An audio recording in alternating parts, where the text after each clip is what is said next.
Hello, ladies! I'm Erica CHAFKIN, the Founder and Chief Empowerment Officer, otherwise known as the CEO of the website datewithpower.com, where you can find powerful practical solutions to your biggest dating struggles. I know that most of you who are watching this video are probably looking for a happy, fulfilling long-term relationship. But did you know that there are certain things you might be doing that are actually preventing you from having the loving, committed relationship you desire? In other words, you may be sabotaging your chances of success in the dating world without even knowing it. Which is why in today's video, I'm going to reveal 5 deadly dating mistakes you may be making that are destroying your ability to find love and happiness.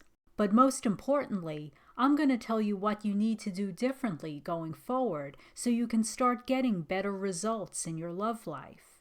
And so without further ado, let's find out what these 5 deadly mistakes are and what you can do about them.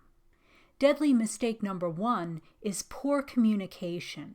If you're unable to communicate openly and honestly with your partner, then I hate to say it, but your relationship is doomed.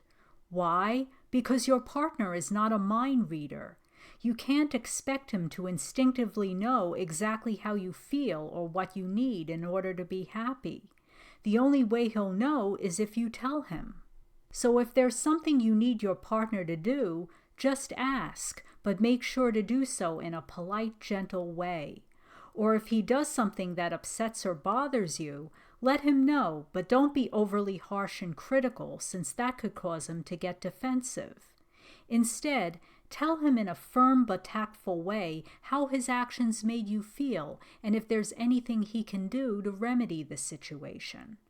For example, suppose your partner shows up at your house 30 minutes late without calling first to let you know that he was going to be delayed. Rather than saying something harsh and critical like, "Where the hell have you been all this time? You're so inconsiderate for not calling to let me know you were running late. How could you be such an insensitive jerk?" Instead, you can try saying something like this. "You know, I was getting really worried about you. When you showed up a half hour late and didn't call, I was afraid that something bad might have happened to you along the way. In the future, when you're running late, please just give me a quick call to let me know so I won't get worried, okay?" Can you sense the difference here? When you focus more on how his actions made you feel, as opposed to blaming, insulting him, and attacking his character, he'll be much more inclined to make amends for whatever he did wrong, so there will be no unresolved hard feelings. Deadly mistake number 2 is ignoring red flags. Red flags are warning signs that the man you're dating is not the right person for you.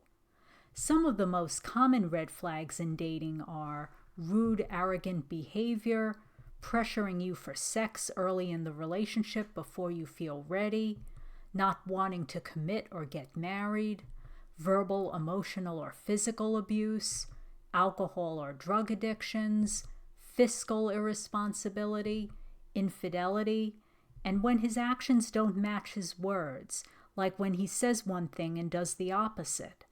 Ignoring red flags is one of the biggest and most common dating mistakes that people make. Instead of heeding the warning signs when they first appear, we choose to ignore them in hopes that they'll just magically vanish and go away. But here's the harsh truth about red flags. They never go away. Even if a particular red flag isn't causing problems in your relationship right now, it definitely will later on as your relationship progresses.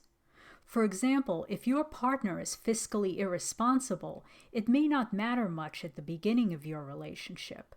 But if down the road things get more serious and the two of you decide to move in together and suddenly you both have bills to pay and bank accounts to manage, then his fiscal irresponsibility could pose major problems for you and your relationship. That's why I always say, red flags don't turn green. Believe me, I learned that lesson many times the hard way when I was dating. So the next time you're out on a date and happen to notice a red flag, heed it and run. Please don't fool yourself into thinking that things will change and get better, 'cause they won't. Whatever is bothering you about him now will still bother you weeks, months, and years down the road. That's why the sooner you walk away, the better. Otherwise, all you'll end up doing is wasting a whole lot of time dating the wrong person. And if you're with the wrong person, you'll never have the happy, fulfilling relationship you desire. If you're truly looking for genuine, lasting love, then you've got to start heeding the red flags and stop pursuing relationships with the wrong men. After all, Mr. Right won't be able to find you if you're stuck in a relationship with Mr. Wrong. Deadly mistake number 3 is getting blinded by chemistry. One of the main reasons why we ignore red flags is because we get blinded by chemistry. Now, don't get me wrong, I'm not saying that chemistry is a bad thing. In fact, chemistry is absolutely essential in any romantic relationship. But it also has the potential to blind you to the warning signs that you're with the wrong person. You become so infatuated with his looks that you fail to notice all the ways in which the two of you are incompatible. For example, you ignore the fact that he only wants to date casually, even though you're looking for a serious relationship. Or you make excuses for why he treats you like crap.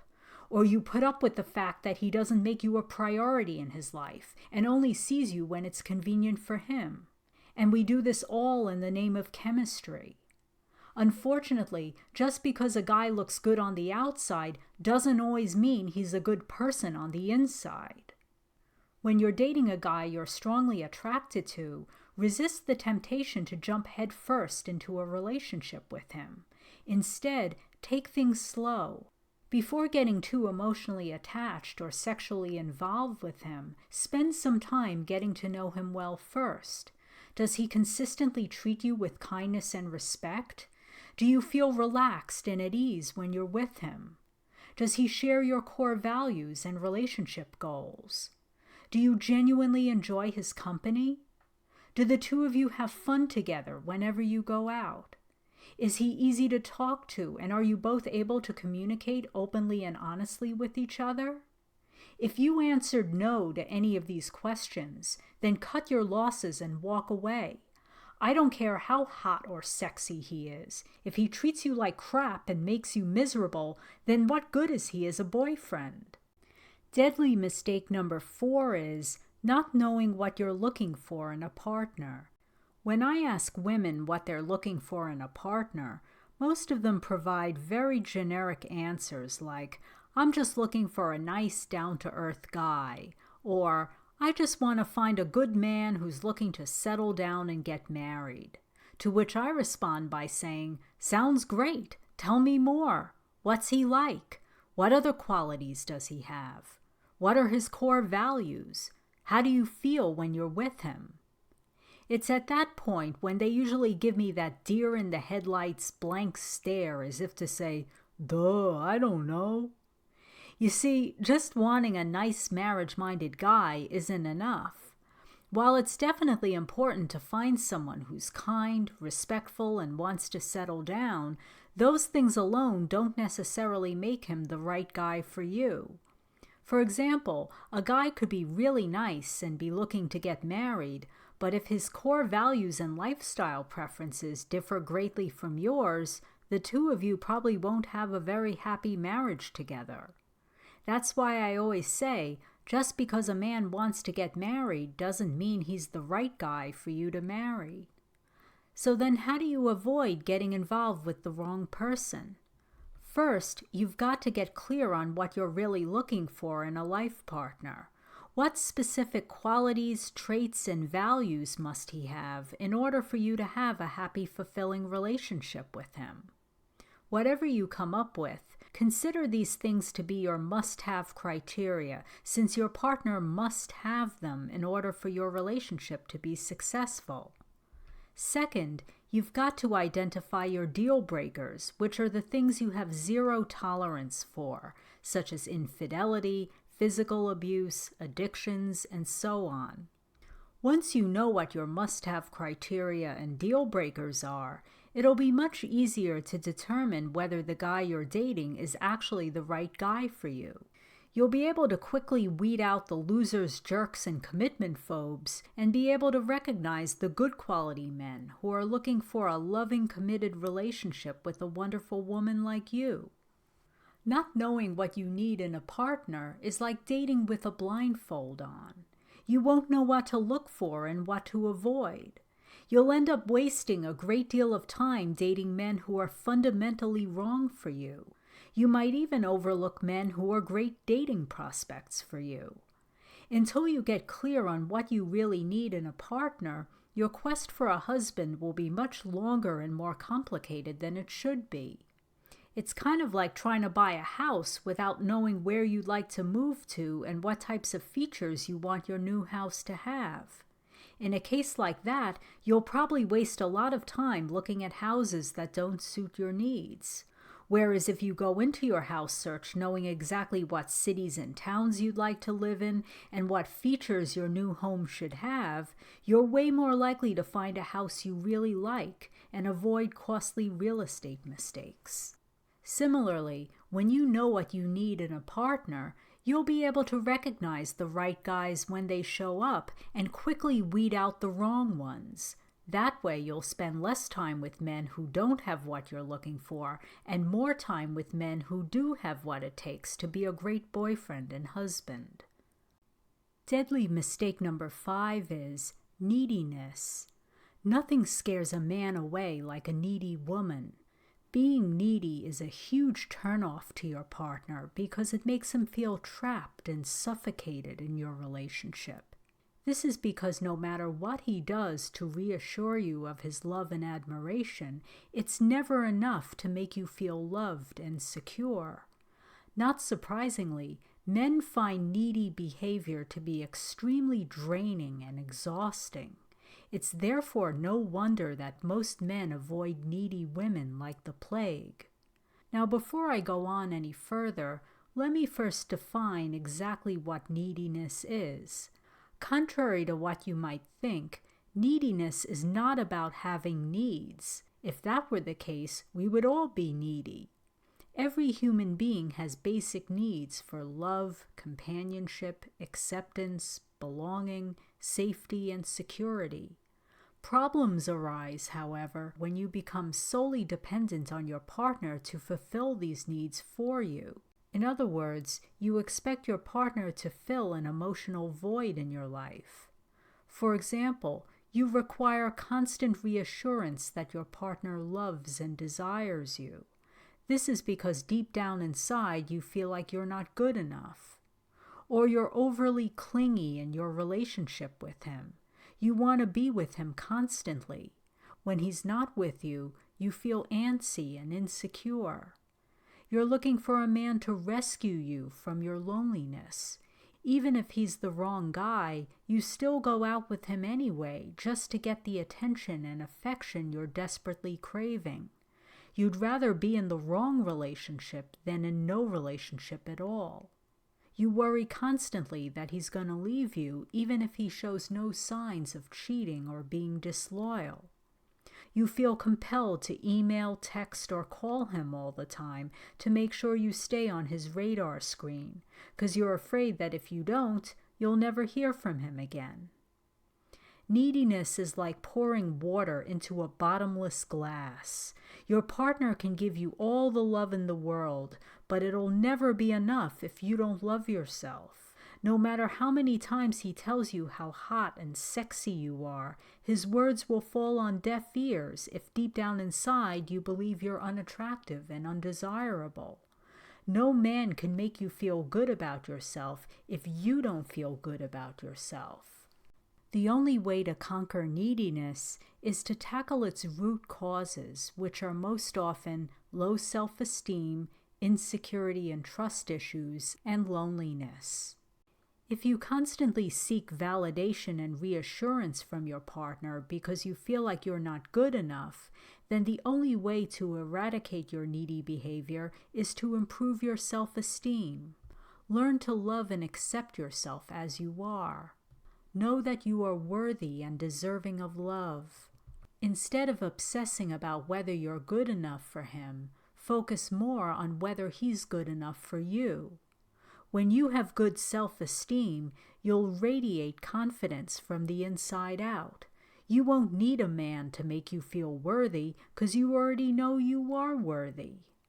If you're needy and clingy because you're afraid he's going to leave you, then you have to assess whether your fears are really justified. Has he given you good reason to suspect that he's being unfaithful or losing interest? If so, then cut your losses and find someone else. Don't waste time dating someone who's not genuinely interested in you. But if he hasn't done anything to make you believe he's screwing around behind your back or losing interest, then your needy behavior is probably being triggered by unresolved insecurities and trust issues that you have.